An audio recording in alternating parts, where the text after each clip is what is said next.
Hello everybody, this right here, I'm not sure how much you're going to be able to hear me or not. It's extremely windy out here, but this is my Bonneville that I'm putting up for sale. I've had it for just a little bit less than a year. Realized I don't drive that much anymore on the highway, need the 29 miles, 30 miles a gallon, and it needs a little bit of work, so I'm not willing to put any more money in it. I just dropped 550 bucks in the thing, and that wasn't the problem. And they're telling me now it's gonna be like 400 bucks to fix it, and I'm not willing to stick another 400 bucks in the darn thing. So pretty much decided I'm just gonna go ahead and move on to something else. I've got a couple other vehicles that I drive. Like I said, I don't really need the mileage anymore. The paint's faded quite a bit right here on the top of the bumper. Not sure how well it's gonna show up here. If we can get out of the shadow maybe. You can see those kind of fade lines.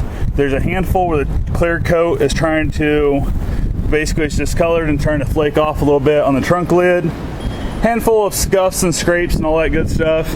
It's also up here on the top, the clear coat's coming off. It doesn't have any rust spots. It's all just like the clear coat chipping and flaking out. It pretty much has been a great car for me other than what it's doing right now, which I'll get more into in a minute. The paint right here, the clear coat, is also peeling off in a weird angle. I'm not sure what happened to the clear coat of this car, but it's also doing it up here in the front hood. You can see it here, it's chipping off pretty good.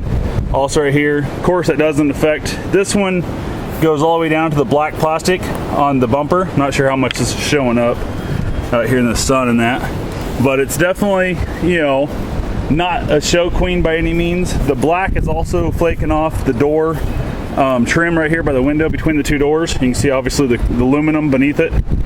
I'll go ahead and pop the hood here and show you underneath the hood and all that good stuff.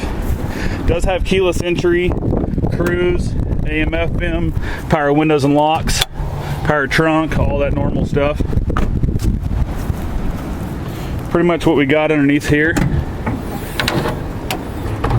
I just rinsed it off, so why the water's dripping from it. It's nice and clean underneath. I've got a new battery since I've had it. I also had the water jackets that these 3/8 tend to want to leak out. I had that replaced also. That's been fixed properly, so nothing to worry about there. It's been a good car. Like I said, the check engine light is on, which they tell me it's a PCM valve, which what they say it's the problem. I'll go ahead and start this up and let you guys see. Starts and runs fine, but randomly it just wants to shut off and it acts like it's not getting any fuel. So they put a fuel pump in it, so it's got a brand new fuel pump in there. 550 bucks for that, and it's still doing it. So starts, runs like a champ. What it was doing before was the tilt wheel obviously works, dome lights work. What it was doing was the fact that it would randomly, when you would go to roll the windows up or move the power seat or something like that, it would actually cause the car to die. And they're telling me that right there is the PCM valve now, or PCM computer, the brain, whatever you want to call it. It's one of those things that, I don't know. I think that was the problem before they put the $550 fuel pump in it, but I've got tired of messing the car. Again, like I said, I don't need the car. I don't need the extra fuel mileage. I don't drive that much to justify it. Glove box is all there. It's up to date on tags, all that good stuff. Like I said, it gets 29 miles a gallon. The check engine light is on right there, as you can see. It also has, see if I can find where's the miles at. There we go. Miles on it's 132,000. Had, I believe, 116,000, I believe it was when I bought it. I had to look at my title and see exactly what it was. And the next oil change is due at 135, so the oil change was just done about 75 miles ago. So I, had every intention of keeping the car until I just, to the point now where it's left my wife stranded, and she won't drive it anymore because she's the type that once a car leaves her stranded, she gets a real bad feeling in the car and she never wants to be with it again. So pretty much what we're going to do is we're just going to get rid of it. We're going to stick with our truck and our van and that good stuff we've got and go from there. It does have the CD player. The one thing it does also interior here is missing the speaker pod cover. I thought at one point I remember having it, but I don't remember seeing it. It might be in the trunk. But other than that, it's just little, simple little things I want to point out, like the little diffuser there for the light cover's missing, simple little things like that.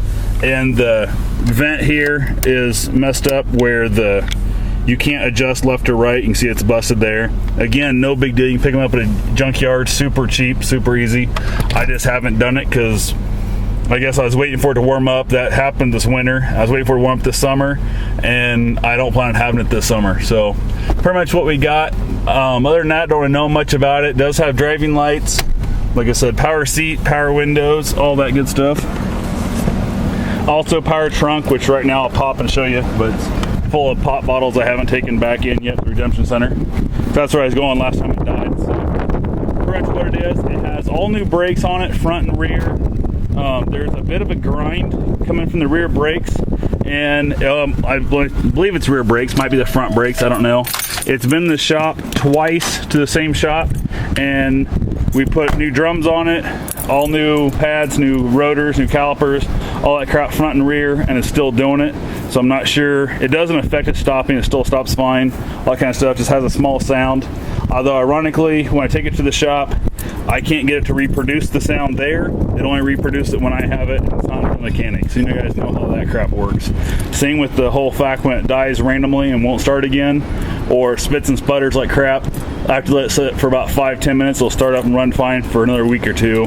It's damn near impossible to get a mechanic to want to work on it. I'm having a heck of a time, getting tired of taking it to the shop, them giving it back, saying there's nothing wrong with it, and then 2 weeks later it does it to me again. So if anybody out there is wanting to mess with a Bonneville that has a little bit of mechanical knowledge to it and wants to take the time and the hassle to mess with this, open to offers. I paid $2,600 for it less than a year ago. I'm going to say about 9-10 months ago, something like that maybe, and I've put probably $1,500 in it with the water valve seats, the fuel pump, the brakes, all that crap going through. So I'm in the thing for about, well, you figure $1,500, so you're looking at $1,100, and obviously I'm not gonna get that back out of it. So anyone wants to give me an offer, I'm gonna start out asking, I figure $2,500 for it, and basically I'm losing $100 plus all the crap I put in it. So I'm out about $1,600 as it sets, not counting tax, title, and license, all that crap. It's a great car. If anybody's interested in one, more than happy to go ahead and, you know, stop by and take it for a drive. We can, you know, happy to let you ride in it, any of that kind of junk.